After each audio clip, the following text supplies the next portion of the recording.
आता चेहऱ्यासाठी सांगतो, सुंदर दिसावं प्रत्येकाला वाटतंय, फक्त चेहरा गोरा करू नका, हाताला पण लावा चांगलं व्यवस्थित.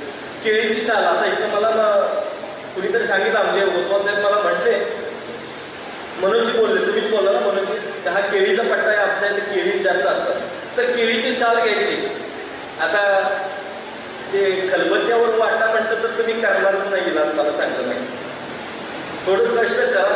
पूर्वी बघा घरी बायका खलबत्त्यावरती करायचे, खालायचे, पाट्यावरती वाटायचे, जात्यावरती दळायचे. त्यावेळेस बायकांची कंबर कशी होती, त्यावेळेस बघा आरोग्य कसं होतं. आता सगळं रेडीमेड मिळतंय, आता काही नाही. आता चालत सुद्धा जायला बघत नाही, तिथून 1 किलोमीटर कोण चालत जात नाही. तर हे पाहिजे बरं का, शरीराला पीळ पडेल असं काम केलं तर शरीर पिळदार बनतं, असं माझी आजी सांगायची मला.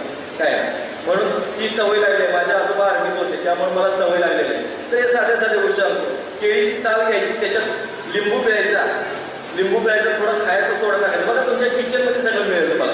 केळीची साल घ्यायची, लिंबू पिळायचा, त्याच्यात थोडासा सोडा टाकायचा, थोडीशी तुरटी टाकायची. हे मिक्सरला लावून तुम्ही स्मॅश करायचं, लगदा तयार करायचा, थोडंसं पाणी टाकून लगदा तयार करायचं. ते चेहऱ्याला आणि पूर्ण हाताला लावायचं.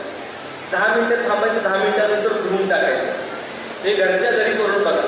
केळीची साली काय मी विकत नाही, माझ्या नाही आहे, करून बघा तुम्ही, खरंच की. तर हे इलाज करा, खूप गरज आहे याची.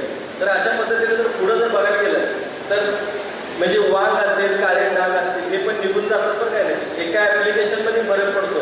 अजून जर बघायचं असेल, वाघ असेल, काळे डाग येतात बघा, इकडे नाकावरती येतात. हे खरं तर उष्णतेमुळे होतं, स्त्रियांच्या मध्ये जास्त प्रमाण असतं. लिंबू घ्यायचं, त्याच्यावर सोडा टाकायचा, त्याला मसाज करायचा, लगेच धुवून टाकायचं. लिंबू घ्यायचा, सगळ्या चेहऱ्याला लावलं तरी चालतं, चेहरा सुंदर दिसायला लागतो.